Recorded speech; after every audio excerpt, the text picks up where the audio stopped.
Hi, I'm Doug Mariani here up at Mac Fitness with our Health Up Cafe.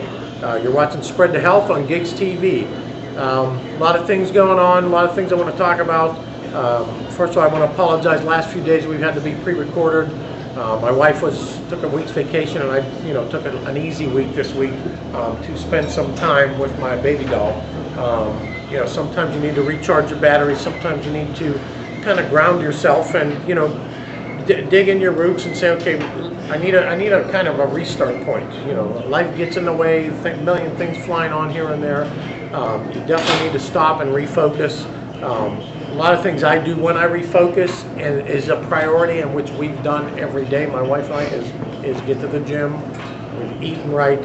I know myself, when I go on vacation, a lot of people go on vacation and they just eat whatever they want, drink whatever they want, do that. I'm actually the opposite. When I go on vacation, because I enjoy working out and I enjoy actually eating healthy and feeling healthy, but for me, when life gets in the way, it takes me the opposite direction. I don't work out, I don't eat healthy, because life gets to be so fast-paced. When I go on vacation, when we just took this week break, it allows me to slow down and really focus on myself, our relationship, but a lot on yourself and getting yourself healthy. One thing I do want to talk about that we decided to do, my wife said, hey, let's do a project on our house this week.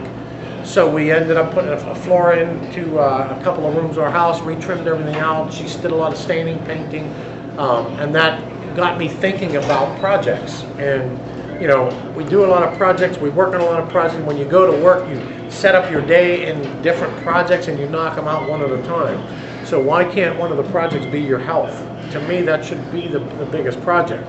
And if you don't know how to start the project, like, your kid comes home from school, hey, I got a project I got to get done, I don't know where to start, I don't know what to do. So that's where somebody that has a little more knowledge steps in and says, okay, here's where you get started. Here's where you go to find the information. From Shell, Butterfly Kisses. Shell is the food gluten-free. I'm so sick of eating garbage of gluten-free foods. Here's the thing. We are working on some gluten-free products. Our foods are not gluten-free yet, but I do see the trend very, very strongly going to gluten-free. Problem is, you're 100% right. It tastes like crap. I mean, it really, really doesn't taste good. And I don't care who says it does, it doesn't. I consider myself a food connoisseur, not a nutrition connoisseur. And to be honest with you, the reason Anglo Foods did what we did is because we wanted to make the food healthier, but actually keep it tasting good. Because, I use the analogy, if I had a gluten-free pizza that is healthy, or I had a healthy pizza that is not gluten-free, or I had a regular pizza that is totally unhealthy for you, and you ate the three of them, and the gluten-free tasted like cardboard, and the one that was healthy could be actually as delicious as the one that was unhealthy, where's your choice going to fall into? The gluten-free, the person with celiac disease that has no choice, they're going to eat the gluten-free one because they don't have a choice. Okay, the person who has a choice, they're definitely not going to choose the gluten-free one because they taste like crap. I have found a pizza crust that we are working on that is gluten-free, and it really is delicious. Now, I'm not a gluten-free manufacturer. We're not in a gluten-free facility, so I'm looking to launch a gluten-free crusted pizza that's topped with sauce and cheese.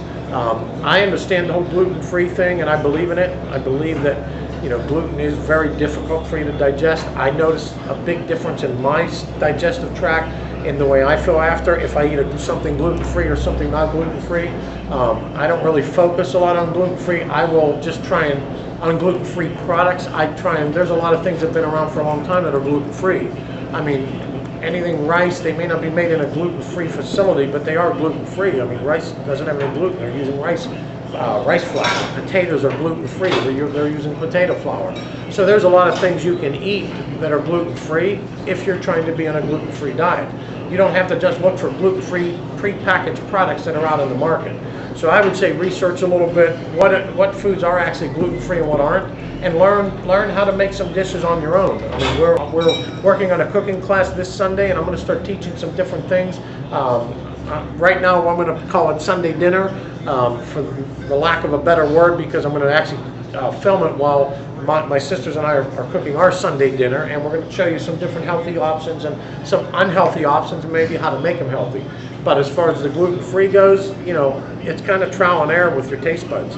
I have found some gluten-free stuff in some of the supermarkets that, honest to God, were delicious. But and the products are getting better and better. But as far as our products being gluten-free, I'm working in that direction. But I don't want to put anything out that I wouldn't eat myself. So as far as gluten-free goes, just you kind of got to trial and error. The unfortunate thing is it's expensive. So when you spend money on trial and error, you're going to be spending money. If you didn't like it, it's in the garbage. But if you're looking after that hardcore gluten-free diet, you don't really have a choice.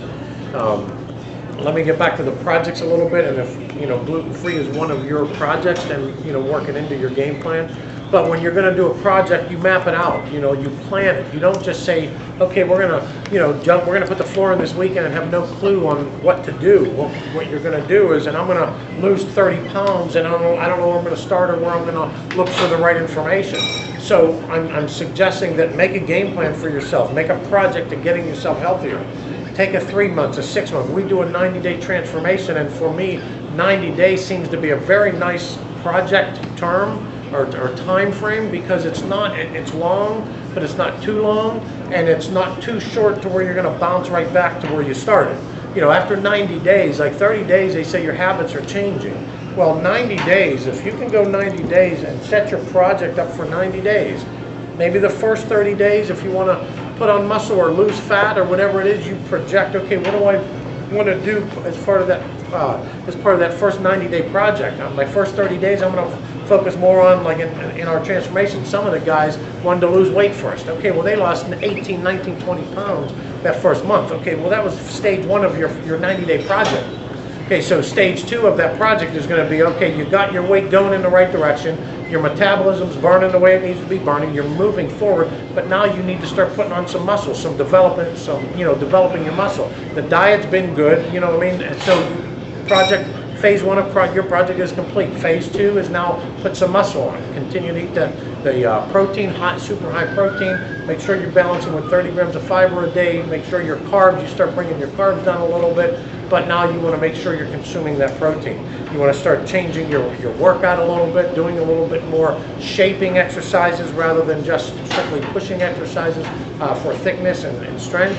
That's stage two. Now stage three, okay, I'm coming into to the home stretch. What do I want to do for there? I want to raise my cardio. I want to hit my abs harder. I want to, start doing higher reps and burning out. And then when that project is done, that 90-day project is done, you've completed your project. You look at yourself and say, okay, like what we do in our transformation, take those pictures every 30 days. If you have to stand in a mirror and take a picture of yourself, just in shorts or in a bikini if you're a girl, so that you know where you started, you know where you're at in 30 days, 60 days, and 90 days. But, make it into a project. When your project is complete, then you take a look at yourself in the mirror. And did you grade yourself? Would you give yourself an A? Would you give yourself a B? Or what would you give yourself? From Laura at Miss, what is the benefits of gluten-free foods? I'm not an expert on gluten-free foods, but I am a food manufacturer, so I have some knowledge on it. I've spoke with quite a few other gluten-free manufacturers, and gluten just is very difficult for your body to digest. They say, and this wasn't an article, how true it is or not, I don't know, but from what I was told through print different things printed, is that it takes 20 times longer to digest gluten than it does red meat. So if you eat a steak sandwich, the red meat in that sandwich is going to digest, and 20 times longer will that bun digest and pass through your system. So it's not necessarily good for your digestion. It's not good for you, really overall. We've been eating it forever, but that doesn't mean it's making us healthy. I don't think there's any food out there that if we eat right now, like cyanide, we're going to drop over dead. It's all long-term effects. So you want to make it like, okay, do I want to eat white bread and, die at 80 and be unhealthy, maybe have aches and pains because I'm not digesting, or do I want to eat gluten-free stuff and live till 83 and maybe be a little bit healthier? Those are your choices. I'm not saying, you eat this, you drop dead, you eat this, you live forever. That's definitely not the case out there with any foods or any proteins or supplements. Nothing is doing that for you. It's all gradual changes. And I find myself, I talked the other day about having aches and pains and things like that, but bottom line is you can have aches and pains from working out and being, doing something positive, or you can have aches and pains from sitting around all day and being out of shape. I'd rather have the first aches and pains, because at least you're trying to move something forward. But as far as gluten goes, and a gluten-free diet, too much of a good thing is not good anyways. We were talking to our friend Jane up here at Mac Fitness, and she was saying she don't eat anything gluten for her whole life. I mean, that's all she's done. She was telling my wife and I the other day, her doctor told her she has a thyroid problem because she's eaten so clean for so long, you know what I mean, that her body is now, her thyroid is shutting down because it's not being needed at this point. So her doctor is actually recommending to her to eat some fatty foods and some gluten foods to make her body respond. So too much of anything is not good for you. It's all balanced. Do I think you should eat gluten? I do. Do I think you should make it a primary source that you're going to intake? No, absolutely not. I think you can have a sandwich with white bread every once a week. You need a little bit of everything. Primarily, what I'm doing with my life now is I'm focusing on protein. I'm keeping my carbs moderate because I was just getting bigger in size and not necessarily losing any of the body fat. So I've curved my carbs a little bit. Keeping your fats, you need everything. Your fibers, you need a complete balance. The old pyramid still stands. Eat a little bit of everything, but don't overeat anything. And that's the bottom line. And it's very difficult. I've said many times on this show, I'm full-blooded Italian. I love to eat. I live to eat. My wife can vouch. I don't stop consuming food at any stage of the game, at any time of the day. I never stop consuming food. And we've already talked about on other shows that you can't outwork a bad diet. You cannot exercise a bad diet. So if I want to consume the food the way I want to consume, and I want to shovel French fries and a bunch of garbage in my body, how much do I have to work? I can't outwork that. I can never out-exercise what I want to consume, the amount of foods I want to consume. But if I want to consume the same amount of food, but clean it up and make it healthier, now I can out-exercise that. From James, my back still feels great. Thank you 100 times. You're welcome, James. Thank Joe. Joe's not here today. We were up here. I was hoping Joe was going to be here to show you a few more things. Keep doing that, though, James. I mean, here's the thing. There's somebody out there, if it's hereditary, you can work your way through it. If it's an injury, you can work your way through it. You just got to learn the right way to work your way through it. When I was younger and I would train people, nobody ever would come with me a second time. Because I'd go in there and I'd get them so sore and nobody ever wanted to do it again. Well, as I got older, and now I'm 47 years old, I learned that, because when I was younger, I could jump right in there and work hard right up the bat if I missed a month or 2 months. It didn't bother me as much. But, as I got older, I started realizing I don't jump back the way if I miss a month, I go ease my way back. So then I started realizing, okay, if I'm training somebody, they've got to ease their way into it. If I get them too sore, they'll never come back.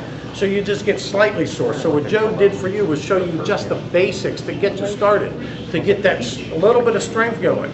If you do that for a few weeks, now we're a week later, I would say keep doing that for another week or two. And if it starts to get easy, you can do it longer and longer, and then maybe we'll talk to Joe next Friday and see if you can move to the hyperextensions, you can move to some different back exercises. If you're 43, which I believe, if my memory serves me correct, you are, and there's no reason for you to ever start doing big heavy deadlifts or anything. You don't ever need that. You just want to feel good in your back. You want to feel like you're strengthening your back. I'm a firm believer in the hyperextensions. Like I said, once you get your back to where you can handle them, you add those in a little bit, and you're starting to feel good. And to be honest with you, your core, when your core, your midsection and stuff is tight, you feel 1,000 times better. There's nothing worse than, like I said the one day, if I sleep in bed too long, my back hurts every time. So I don't know if it's my bed, I don't know if it's because, my body's starting to rest and get past a certain point. I don't know what it is, but it hurts for 2 and 3 days like something's pinched. So I understand where you're coming from, James, and there's nothing worse than a bad back. But if there's a way of slowly rehabilitating that to get you better, there's no better feeling than that. So I commend you on sticking with it.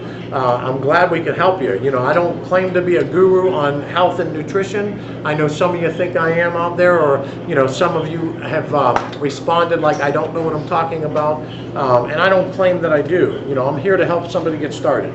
I'm here to try and give you some inspiration. If I don't have the answer, I'm going to get you the answer. I don't claim to be a pro fitness trainer. That's not who I am. I'm a guy who, I've owned every business imaginable. I used to own a gym. I've am a food manufacturer, started designing nutritional foods through some of the limited knowledge that I've gained over the last few years.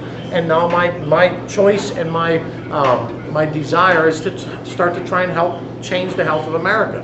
I was thinking today, my youngest daughter, who's 8 years old, I mean, she goes from junk to junk to junk. And it's a shame because it's our fault, but it's sad because it's all she knows. And just this morning alone, I thought I'm definitely setting a goal to make foods for kids. And I know we've thrown down the gauntlet for childhood diabetes only, but I'm going to take it a step further. I want to create even the littlest of snacks that they can eat that are going to taste as good as they're eating, but it's going to make them healthy. It's definitely down to where you shop. It's definitely down to who shops. It's definitely down to who cooks, controls the health of your family. And but if you're out there and the only thing there is garbage after garbage after garbage, and you go down the garbage aisles and they're 5 aisles long. You go down the healthy aisles and they're 1 aisle long. So your choice, and the food doesn't taste all that great. But I'm going to tell you this. Starting next week after we film our cooking show, we're going to start teaching you how to make stuff. You can go on your grill 7 days a week and grill out, especially with the season coming aboard. There's nothing on the grill that's unhealthy for you. I mean, even if you cook sausage on the grill that is fatty, there's no carbs in it, and you're going to drain off most of the fat, so you're getting a lot of protein. So you could and hot dogs, I'm not a fan of hot dogs, but even like ground meat, steaks. We had pork chops on the grill last night. Anything, 99% of stuff you throw on a grill is going to be healthy for you. So you can always use that as a fallback. You don't have to add the butters and things like that. I want you to watch what substitutes you add too, because sometimes the things you substitute with are worse for you than the actual butter itself. And I'm not saying I don't use butter. I love butter, but I really watch how much butter I use. I know, my family alone, we used to go through a pound of butter a week. If not, we could never have enough butter. When my wife and I started eating healthier, honest to God, if we go through a pound of butter a month and a half, I would say that's a lot, and we use very sparingly. So the bottom line is it's up to us and how we're going to eat and how we're going to shop. I highly recommend whoever is the cook in the family learn how to cook healthier, but keep it tasting good.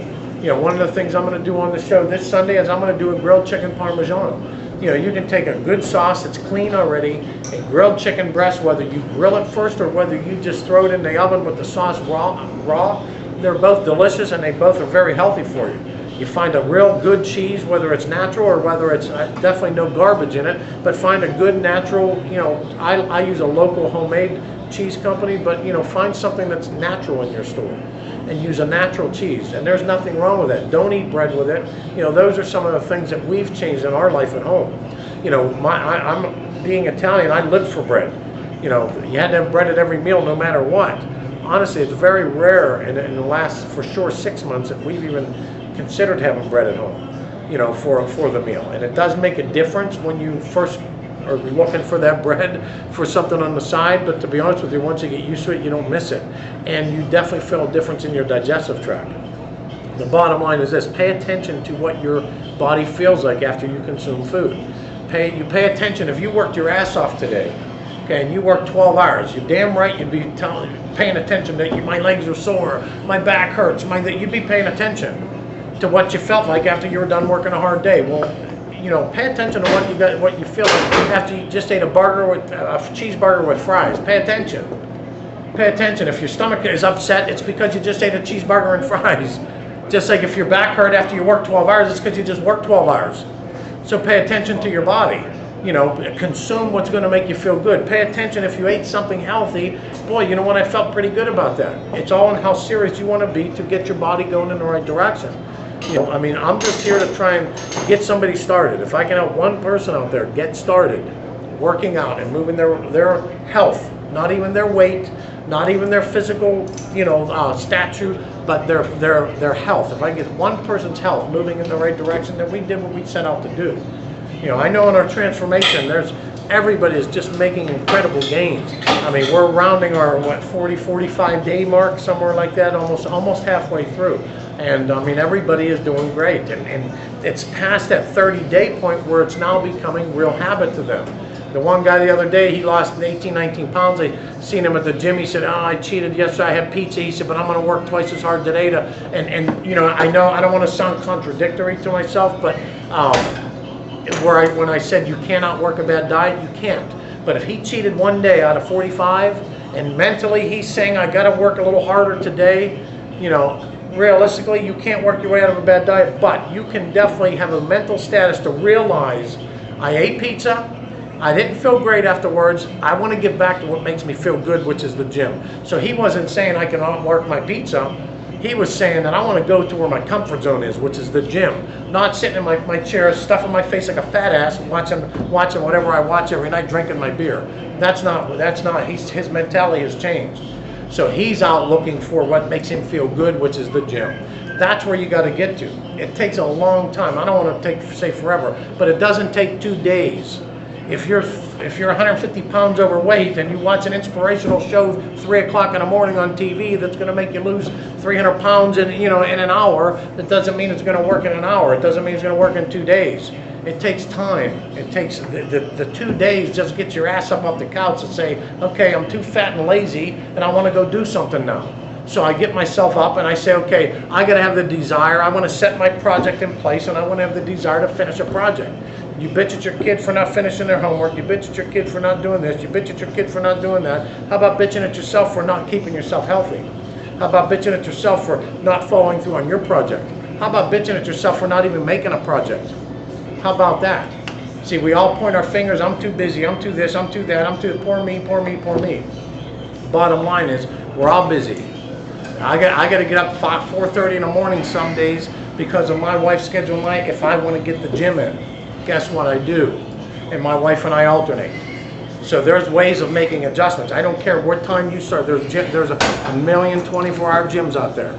If you bartend at night and you work during the day and the only time you can exercise is 3 o'clock in the morning and it's part of your project, get it done at 3 in the morning. You don't forget to go food shopping. You don't forget to put food in your mouth. I didn't say it was good food or bad food, but you don't forget to do that because it's a necessity. So I'm going to shovel all this food in, and that's the necessity to keep me alive. But to keep me healthy, I have to do all this, and it's not a necessity. So let me just shovel this in and make myself unhealthy and miserable and achy and painy and all that kind of crap that goes with being unhealthy. So like I said before, yeah, there's aches and pains, and it's you need desire and you need to push yourself to get to the gym. But when you leave the gym, it's an incredible feeling. It's night and day. You know, we ran into the one girl doing the transformation last Saturday walking in, and, you know, she said, yeah, I had cake last night because it was her son's birthday, and, you know, we were like, hey, no big deal. She said, but I'm here, you know, because, again, same with the pizza. I'm here because I had a piece of cake last night. She's already passed that 30-day mark, so it's in her mentality now. So I'm, you know, here, and I feel like crap going in, and, you know, we stopped in a parking lot going in, and I said, boy, aren't you going to feel different coming in? She said, I sure will.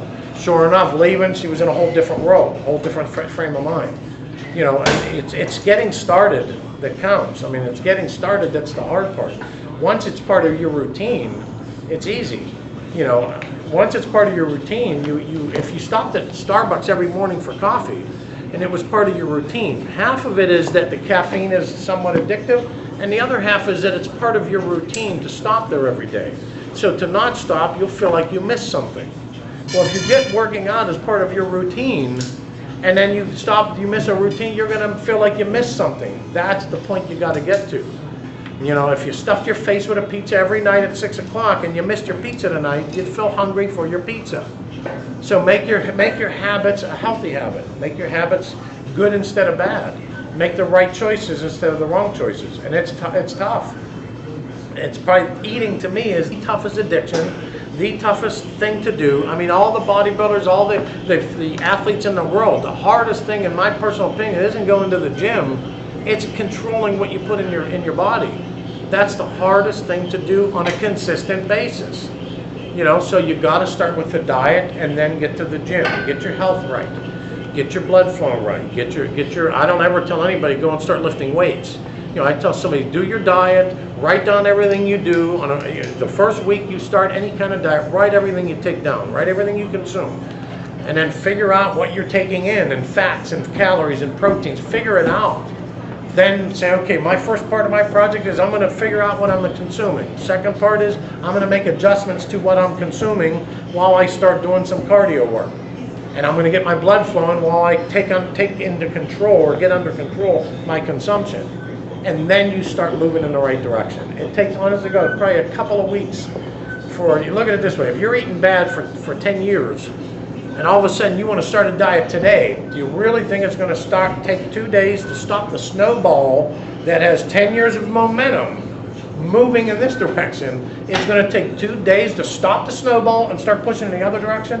It's not. It's going to take a couple of weeks just to get the snowball from stopping the push, meaning snowball meaning your metabolism. It's going to take a couple of weeks just to prevent that from moving in the wrong direction. Then once you get it stopped, then it's another effort to get it pushed in the opposite direction. But I will tell you, once you get it going in the other direction, you start feeling it. You feel great. You feel like you're moving forward. You feel positive. You want to continue to go. So again, the bottom line isn't going out and making anybody a bodybuilder, anybody a super athlete. I'm looking to take people that have just let themselves get away. I've never worked out, or I've worked out when I was young and life got in the way, and now I don't even know where to start or how to start. We're going to try and give you a start. Start with your diet. Start with cardiovascular. Start there, but start somewhere. I was at the gym the other day, all of a sudden I seen a guy, he was probably 350 pounds. And my first thought, and I'm a very honest person, so my first thought was, holy crap, look at this guy. And then my second thought was, wait a minute, this is exactly what I'm telling people to do. Get off your ass and get to the gym. So I commended him for being there, which is what you need to do. It doesn't matter what you weigh, it doesn't matter where you start, but you got to start. You understand? Nobody starts in shape. Nobody starts being the best at anything. You got to get started. So the guy that was 350 pounds is in there working out. He has more desire because he's there. He is up off the couch. He is in the gym. He is pushing forward. And guess what? In 6 months, he'll be 275. And in 6 months from then, he'll be 225. And he'll be in shape. But you know what? If he didn't start then, in 6 months he'd probably be 400. In 6 months from then he'd probably be 450. So which way do you want it to go? You know, you have the choice every day. You have the choice of eating right or not eating right. You have the choice of getting some exercise in or not getting some exercise in. You know, you can just walk around your block for an hour a day and not overexert yourself. I'm not even saying go out and get sweaty. You know what I mean? But get off your butt instead of watching. I just watched something on the news or something that said the average American watches TV 4 to 6 times a day, or 4 to 6 hours a day. The people that are taking an hour a day and walking for an hour a day, they're adding so much health to their life. It's incredible. You know, but the thing is, you're spending downtime no matter what. And whoever says they're not, you're fooling yourself. Take some of your downtime that you don't do anything, that you're laying around, and try and fit in 30 minutes, or if it's just walking around the block, an hour. If it's actually exerting yourself, try and at least get 30 minutes a day in. You know, we're here. We will be back full-time on Monday. How are we looking, JD? You know, we will be back full bore on Monday at 12:30. We will be up at Mac Fitness every Friday for Fitness Friday. We're going to, hopefully Joe will be here next week and we'll start really showing you some exercises that can move you forward. But, you know, I appreciate you guys tuning in. We'll be back Monday 12:30 down at the Health Up Cafe down in the Strip District. You know, Angle Foods has a lot of good and exciting things coming aboard. I want you to stay tuned to Angle Foods. We're building a lot of new, fresh, and exciting products. Should be launching in the next 30, 45 days at the most. So thanks for tuning in. I appreciate you being here, and we'll see you on Monday.